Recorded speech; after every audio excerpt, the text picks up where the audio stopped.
यदि संस्कार की पूंजी कमाओगे, पुण्य की पूंजी कमाओगे, दान की पूंजी कमाओगे, सेवा की पूंजी कमाओगे, रक्षा की पूंजी कमाओगे, तो इस जन्म में उपयोग करते जाओगे, आने वाले हर जन्म में लाभ पाओगे। यही सत्य है। कोई अमर होकर के नहीं आया, मृत्यु सबकी आनी है। तो क्यों ना मरने के पहले, क्यों ना अपने प्राण त्यागने के पहले या संसार त्यागने के पहले कुछ ऐसा करके जाओ कि आने वाली पीढ़ी जब आपकी तस्वीर देखे, आने वाले आपके बच्चे जब आपका नाम पुकारे, तो गर्व से कह सकें हम धर्म योद्धा की संतान हैं, हम राष्ट्र रक्षक की संतान हैं।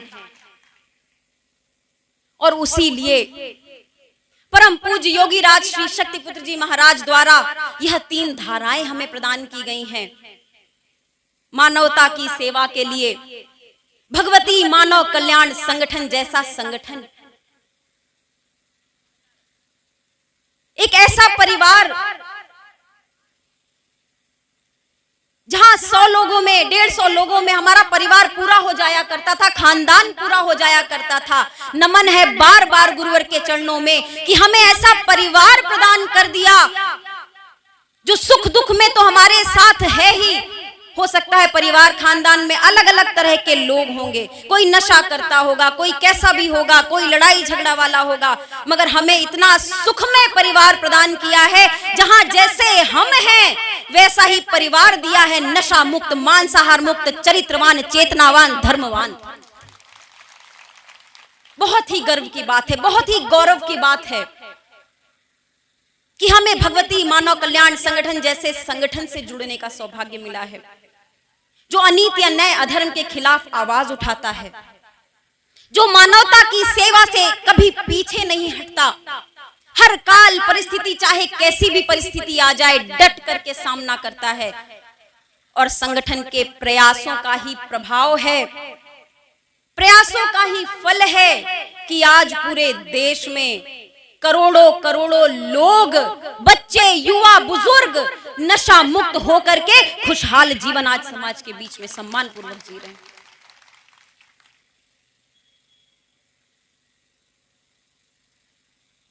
पंच ज्योति शक्ति तीर्थ सिद्धाश्रम धाम जैसा धाम जो धर्म की धुरी है, आज जब धर्म की बात करते हैं तो लोग धर्म के साथ साथ आडंबर जोड़ देते हैं, शोषण जोड़ देते हैं। धर्म गुरुओं की बात करते हैं तो उनके साथ साथ जाने कैसे शब्दों का उपयोग करने लग जाते हैं, क्योंकि लोगों का विश्वास डगमगा रहा है, लोगों का विश्वास धर्म कर्म से टूट रहा है। इसके कारण भी वह धर्माधिकारी हैं जो समाज को वास्तविक धर्म का ज्ञान ना दे सके। वह धर्माधिकारी, वह किसी भी धर्म के हो, वह सभी इसके जिम्मेदार हैं कि जनता का विश्वास धर्म से टूट रहा है। आज हमारी आने वाली पीढ़ी, जो बच्चे हैं, वह धर्म से विमुख होते चले जा रहे हैं, मंदिरों से, हमारे धार्मिक शास्त्रों से, ग्रंथों से दूर होते चले जा रहे हैं। इसके लिए वही जवाबदार हैं, क्योंकि वह सत्य का मार्ग समाज को नहीं दे सके। उन्होंने आश्रम तो बना लिए, मगर उस आश्रम से एक ऐसी धारा नहीं बहा पाए जो परिवर्तन करती चली जाए, लोगों को सही रास्ते दिखाती चली जाए। ऐसे में परम पूज्य योगी राज श्री शक्तिपुत्र जी महाराज द्वारा उस पंच ज्योति शक्ति तीर्थ सिद्धाश्रम धाम जैसा हमें धाम दिया गया, जहां सन 97 से लगातार बिना रुके अनंत काल के लिए यह जो चालीसा पाठ का 24 घंटे का हमने क्रम किया है, वह लगातार अनवरत जारी है, जहां से लाखों लाखों लोग लाभ नित्य प्रतिदिन प्राप्त कर रहे हैं। इसी कड़ी से जुड़ने का सौभाग्य प्राप्त हुआ है। इस सौभाग्य को सराहें, अपने बच्चों को सही शिक्षा दें, उनके लिए धन जोड़ सकें या ना जोड़ सकें, मगर उनके जीवन में धर्म का प्रवेश अवश्य कराइए, उन्हें साधना करना सिखाइए, अपने धार्मिक ग्रंथों का उन्हें पाठ पढ़ाइए, उन्हें रामायण का पाठ पढ़ाइए, उन्हें गीता का पाठ पढ़ाइए, और भी हमारे जो आध्यात्मिक ग्रंथ है, वेद पुराण उपनिषद है, उनको पढ़ने के लिए प्रेरित कीजिए। आज तो सभी बच्चों का ध्यान या तो मोबाइल फोन में उटपटांग की चीजों को देखने में रहता है, या कि फिर फिल्मी बॉलीवुड के गाने सुनने में लगे रहते हैं। हीरो हीरोइनों को अपना आदर्श मानते हैं। जरा विचार कीजिए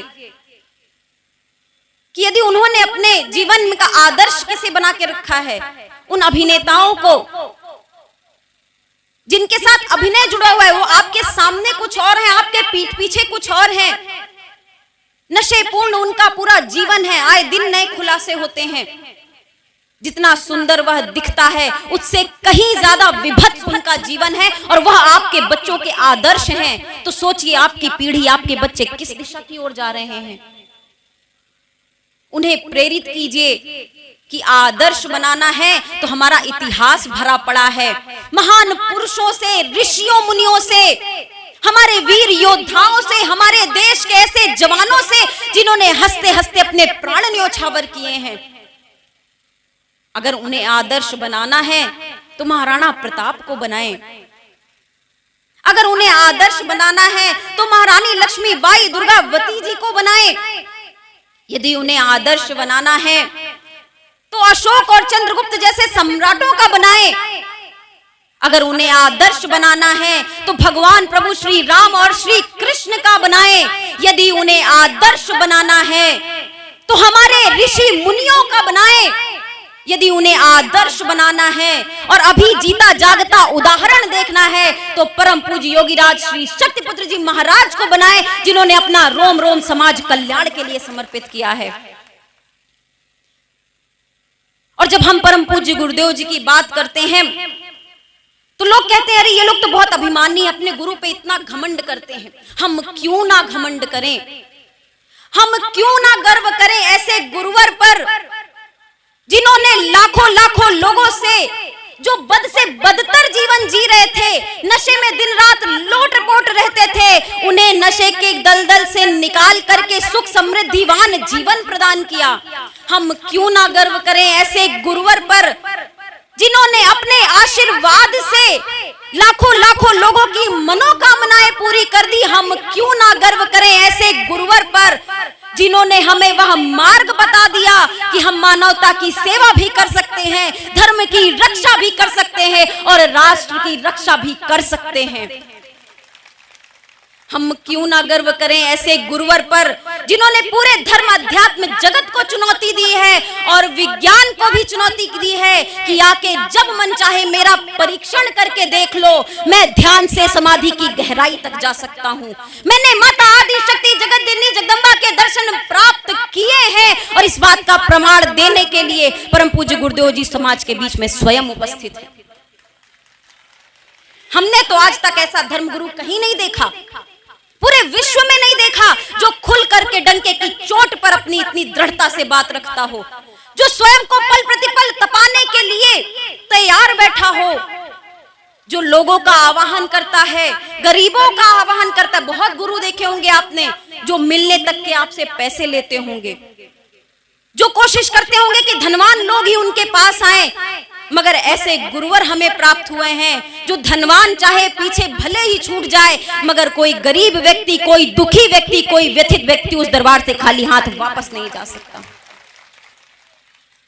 इन सौभाग्य को सराहें, इन सौभाग्य का लाभ लें, क्योंकि यह क्षण बार बार जीवन में वापस नहीं आने वाले। सभी कहते आए हैं जैसा करोगे वैसा फल प्राप्त करोगे। हम सब भी सुनते चले आए हैं और मानते भी हैं इस बात को। जो हमने किया था वह आज इस जीवन के रूप में हमारे पास है और जो हम करेंगे वह आने वाले जीवन के रूप में हमारे सामने आएगा ही आएगा। इस ध्रुव सत्य को कोई नहीं काट सकता। तो क्यों ना अपने कर्म सुधारे जाएं, क्यों ना अपने धर्म की ओर वापस चला जाए, क्यों ना अपने ऋषियों मुनियों की परंपरा की ओर वापस चला जाए, जहां अपने प्राण दे करके भी अपने शरीर की हड्डियां तक हमारे ऋषियों मुनियों ने दान की कि समाज की रक्षा हो सके। इतिहास भरा पड़ा है, गर्व कीजिए, गौरव कीजिए, अध्ययन कीजिए, अपने बच्चों को भी प्रेरित कीजिए। और उस दिशा की ओर वापस चलने का प्रयास करें।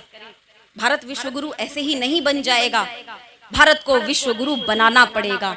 और हम जैसे धर्म योद्धा, हम जैसे समाज सेवक, समाज सुधारक ही इस देश को पुनः भारत का, विश्व का गौरव बना सकते हैं। राष्ट्र की रक्षा के लिए तीसरी धारा के रूप में भारतीय शक्ति चेतना पार्टी परम पूज्य गुरुदेव जी द्वारा हम आप सभी को प्रदान की गई। क्योंकि आज की राजनीतिक स्थिति किसी से छुपी हुई नहीं है। आज कैसी राजनीति हो चुकी है यह किसी से भी छुपा हुआ नहीं है। सब कोई जानता है कि खेल हो रहा है, हर कोई जानता है कि धोखा हो रहा है। यह मंच पे आके बात तो कुछ और करते हैं, मगर पीठ पीछे इनकी कथनी करनी में बहुत बड़ा अंतर होता है। राजनीति और राजनेता किसी अभिनय से कम नहीं रह गए हैं। जो जितना अच्छा अभिनय कर लेगा वह उतना ही अच्छा राजनेता बन जाएगा। ऐसी आज की राजनीति हो गई है। ईमानदार लोग राजनीति से दूर हो चुके हैं। यदि वास्तव में आज आंकलन किया जाए तो पूरी राजनीति में, चाहे वह किसी भी पार्टी की हो, केवल 10% ही, 10% भी मैं बहुत ज्यादा आंकलन करके बोल रही हूं, केवल 10% ही ऐसे लोग होंगे जो वास्तव में ईमानदारी से समाज सेवा का कार्य करने की इच्छा रखते होंगे। बाकी 90% राजनेता भ्रष्टाचारी हैं, राजनेता धोखेबाज हैं और केवल समाज का शोषण करके अपनी पूंजी इकट्ठा करना चाहते हैं। यह बात गर्व से कहने में डरो मत। अरे तुम्हारा क्या कोई बिगाड़ लेगा? ज्यादा से ज्यादा तुम्हारा क्या हानि कर देंगे? तुमसे समाज की सुख सुविधाएं छीन लेंगे, तुम्हारे ऊपर फर्जी मुकदमे डाल देंगे, बहुत ज्यादा करेंगे, तुमसे यह शरीर छीन लेंगे। उससे ज्यादा क्या कर पाएंगे? अरे छीन जाने दो इस शरीर को, मगर खुशी तो होगी मरते मरते कि मरे भी तो कम से कम सत्य की आवाज उठा करके मरे। हमारे परम पूज्य गुरुदेव जी का तो चिंतन ही यही है, मेरा वास्तविक शिष्य वही होगा जो मरते समय भी आगे की ओर गिरेगा, ना कि पीछे की ओर गिरेगा। इस धर्म की यात्रा में सदैव आगे बढ़ते रहो। राष्ट्र की रक्षा हम सभी का अधिकार है, राष्ट्र की रक्षा हम सभी का कर्तव्य है और राष्ट्र की रक्षा करना हम सभी का संकल्प है। इस संकल्प से हमें पीछे नहीं हटना है। यदि राजनीति में अच्छे लोग नहीं आएंगे तो यह राजनीति कभी सुधर नहीं पाएगी। यदि राजनीति में धर्मवान लोग नहीं आएंगे तो राजनीति अपराध से बढ़ती चली जाएगी। इसीलिए आवश्यक है कि धर्म कर्म करने वाले लोग जो स्वयं नशा मुक्त, मांसाहार मुक्त, चरित्रवान हो, जो समाज की सेवा करते हो, जो अनीति अन्याय अधर्म का विरोध करते हो, वही जब राजनीति में आएंगे तभी इस देश की राजनीति का कल्याण हो सकेगा। वरना यूं ही पतन का तांडव चलता रहेगा, यूं ही राजनीति का खुला नाच चलता रहेगा और जनता इसमें घुन की तरह पिसती चली जाएगी। चंद लाभ के लिए कितने भी कैसे भी निर्णय कर लेते हैं, एक बार विचार नहीं करते। स्वयं विचार करके देखिए, आजादी के बाद इतना लंबा समय बीत गया, 75 साल का समय गुजरता चला जा रहा है, मगर आज भी मुद्दा क्या बना है? हम आपके घर में बिजली पहुंचाएंगे, हम आपके घर में राशन पहुंचाएंगे, हम आपके घर में महिलाओं को 1000 रुपए दे देंगे, हम आपके घर में रोटी कपड़ा मकान पहुंचाएंगे। यह आज के मुद्दे हैं। कितनी शर्म की बात है इस देश के लिए जो 75 साल पहले आजाद हो चुका था। इसे आजादी कहोगे कि आज भी मुद्दा पानी बना हुआ है? गांव में पीने के लिए शुद्ध पानी नहीं है, बेरोजगारी बढ़ती चली जा रही है, महंगाई बढ़ती चली जा रही है, भ्रष्टाचार बढ़ता चला जा रहा है, अपराध बढ़ता चला जा रहा है, मगर हमारे राजनेताओं की आंखों में वैभव की, सत्ता की पट्टी बंधी हुई है। समाज से, वास्तविकता में उन्हें कोई भी लेना देना नहीं है। चुनाव के समय आकर के बड़े बड़े वादे करके चले जाते हैं और आप उन पर आंख मूंद करके विश्वास भी कर लेते हैं, मैं तो वास्तव में मानती हूं कि यह जनता ही है जो इसका कारण है कि हमारे ऊपर भ्रष्टाचारी राज कर रहे हैं।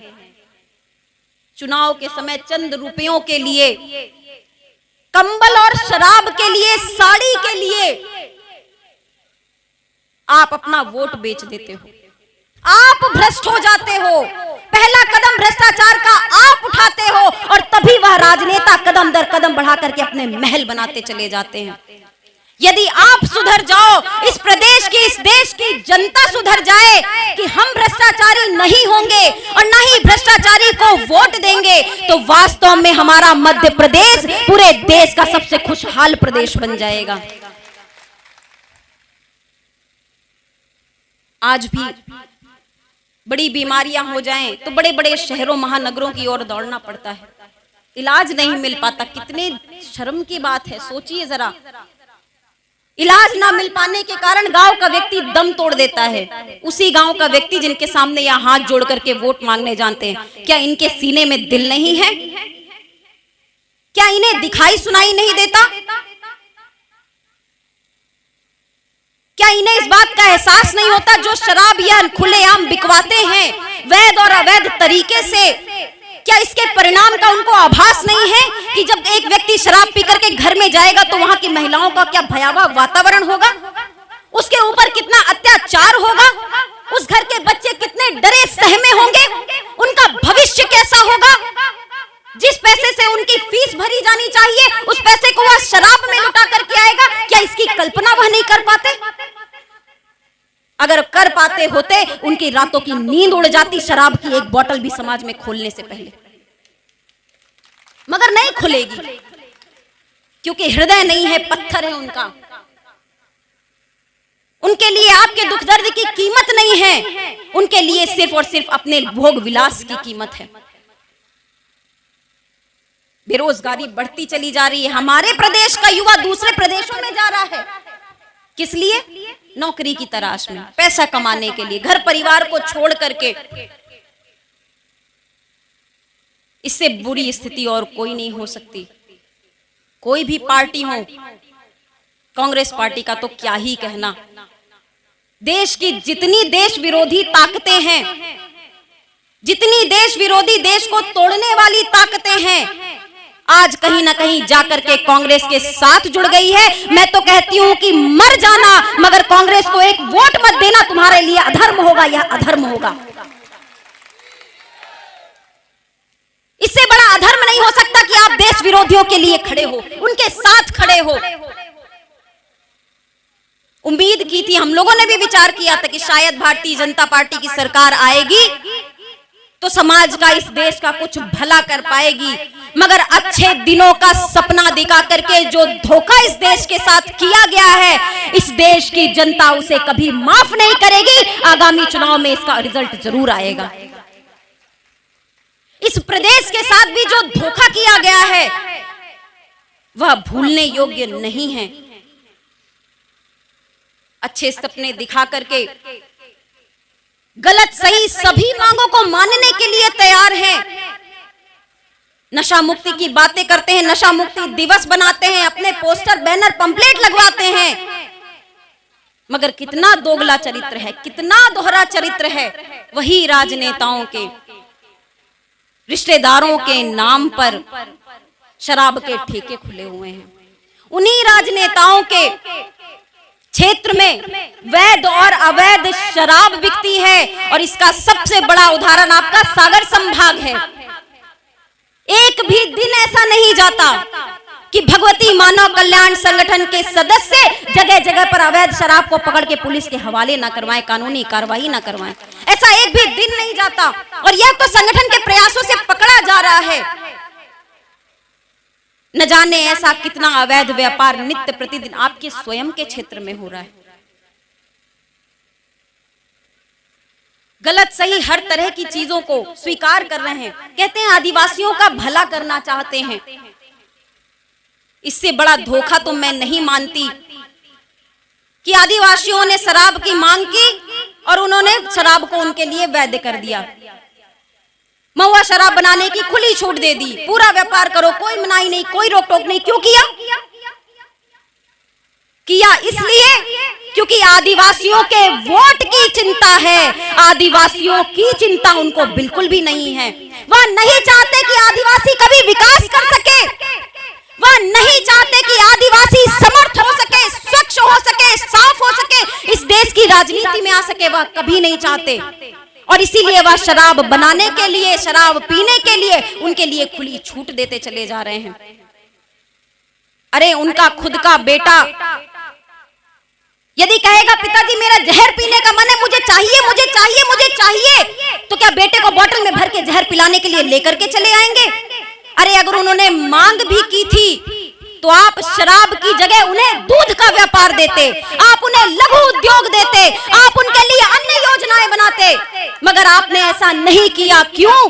क्योंकि आप भी जानते हैं कि यदि आदिवासी समर्थ हो गया, यदि आदिवासियों का विकास हो गया, तो यह बेवकूफ किसे बनाएंगे, या अपनी बातों में उलझाएंगे किसी को। उनके साथ में जाकर के नाचना बहुत आसान है, उनके साथ में जाकर के ढोलक बजाना बहुत आसान है, यह तो कोई भी कर सकता है। अरे मुख्यमंत्री जी, यदि वास्तव में आप आदिवासियों का विकास चाहते तो शराब उनके लिए कभी भी वैध नहीं करते। केवल बांटना चाहते हैं, धर्म के नाम पर, जाति के नाम पर आप लोगों को तोड़ देना चाहते हैं। उनकी राजनीति इसी से चल रही है। यदि आप धर्म के नाम पर नहीं बटोगे, यदि आप हिंदू और मुसलमान नहीं बनोगे, तो शायद उनकी राजनीति खोखली हो जाएगी, उनकी राजनीति खाली हो जाएगी। वह किसके पास जाएंगे कि हम तो हिंदुओं की सरकार हैं, हम तो हिंदुओं की पार्टी हैं। वो किसके पास जाएंगे कि हम तो भाई अल्लाह को मानने वाले, हम भगवान को मानने वाले, किसके पास जाएंगे? आपको बांटते हैं जाति के नाम पर, शहर के नाम पर, गांव के नाम पर, हर तरह से बांट करके। जैसी विदेशों की नीति थी, फूट डालो राज करो, उसी नीति को अपना करके यह राजनेता, यह सत्ता आज कार्य कर रही है कि फूट डालो और राज करो। हम आप सभी को एकजुट होना होगा। देश को तोड़ने वाली ताकतें एक हो चुकी हैं, देश विरोधी ताकतें एक हो चुकी हैं। आए दिन आप देखो ऐसे बयान नेताओं के आते हैं जो देश को तोड़ना चाहते हैं, देश को विदेशों को बेचना चाहते हैं, जो हिंदू मुसलमान करके लोगों को काटना और दंगे कराना चाहते हैं। खुद को गौवंश का रक्षक कहते हैं। कितने शर्म की बात है कि जो भारतीय जनता पार्टी गौरक्षा के मुद्दे को ही लेकर के आगे बढ़ी है, गौवंश की रक्षा के लिए हर बार उनके उसमें दिख जाएगा घोषणा पत्र में, मगर कार्य क्या होता है? आए दिन हजारों गौवंश मध्य प्रदेश से कत्ल खाने में जाकर के काटे जाते हैं। इससे बड़ा दुर्भाग्य कुछ नहीं हो सकता। मैं अभी भी इस मंच के माध्यम से मुख्यमंत्री जी को चुनौती देना चाहती हूं कि यदि प्रदेश को नशा मुक्त नहीं किया गया, यदि मध्य प्रदेश को भ्रष्टाचार मुक्त नहीं किया गया, यदि मध्य प्रदेश को अपराध मुक्त नहीं किया गया, अगर मध्य प्रदेश को बेरोजगारी से मुक्त नहीं किया गया, तो यह चेतावनी एक ऋषि की ललकार समझना और भारतीय शक्ति चेतना पार्टी के अध्यक्ष की चेतावनी समझना। आने वाले चुनाव में जनता इसका उत्तर अवश्य देगी। बोलो गुरुदेव भगवान ने की। अब यह अन्याय और सहा नहीं जाएगा, अब यह अन्याय अत्याचार सहा नहीं जाएगा। बहुत हो गया। इस प्रदेश में अब नशे का व्यापार नहीं होना चाहिए। अगर हमें इसके लिए अपनी जान भी देनी पड़ी, हम आवाज उठाते रहेंगे, मरते दम तक उठाते रहेंगे। यह हमारा कर्तव्य है। इस कर्तव्य के लिए आइए हम सब संकल्प लेते हैं, दोनों हाथों को उठा करके संकल्प लेते हैं कि हम आजीवन नशा मुक्त, मांसाहार मुक्त, चरित्रवान और चेतनावान, धर्मवान जीवन जिएंगे। कभी भी भी अनीति अन्याय अधर्म से समझौता नहीं करेंगे और जो भी अन्यायी अत्याचारी हैं उनके खिलाफ खुल करके आवाज उठाएंगे, जोर शोर से आवाज उठाएंगे। इसी ऊर्जा को लेकर के क्षेत्र में बढ़िए, गांव गांव जाइए, इस विचारधारा को लोगों तक पहुंचाइए, उनका आह्वान कीजिए कि यही वह विचारधारा है जिसमें जुड़ करके आज भारत का कल्याण हो सकता है। बहुत ही अच्छा कार्यक्रम आप सभी ने अपने क्षेत्र में संपन्न कराया। बार बार आप सभी का यूं प्रेम और स्नेह सदैव ताकत देता है कि इस यात्रा में इसी तरह से आगे बढ़ते चले जाएं। परम पूज्य गुरुदेव जी के चरणों में बारंबार यही निवेदन है कि इस कार्यक्रम में भी जो भाई बहन उपस्थित हुए हैं सदैव सुखी रहें, स्वस्थ रहें, समृद्धशाली रहें, धर्म कर्म को अपने जीवन से जोड़ के रखें, योग ध्यान और प्राणायाम को अपने जीवन में जोड़ करके रखें और इस सत्य धर्म की यात्रा में सदैव यूं ही आगे चलते चले जाएं। महिलाओं का भी आह्वान है, आगे आइए। आप ही हैं, एक महिला ही है जो घर बनाती है, परिवार बनाती है। उनका स्वस्थ होना, उनका धर्मवान होना नितांत आवश्यक है। आप सभी का आह्वान है, आप सब चलते जाइए, इस विचारधारा से जुड़ते जाइए। हम एक ना एक दिन परिवर्तन अवश्य लाएंगे। आप सभी के लिए वह संदेश भी परम पूज्य गुरुदेव जी से आज सुबह ही बात हुई है और इस कार्यक्रम में उपस्थित अपने समस्त शिष्यों को और मां के भक्तों को गुरुवर ने अपना पूर्ण आशीर्वाद कहा है। की जय। एक बार पुनः अंत में सभी भाइयों बहनों को सादर जय माता की, जय गुरुवर की। भगवान की जय। आदि शक्ति जगत जननी दम्बे मातु की जय। परम पूज्य सद्गुरुदेव भगवान की कृपा हमने प्राप्त की। परम पूजनीय सिद्धाश्रम रत्न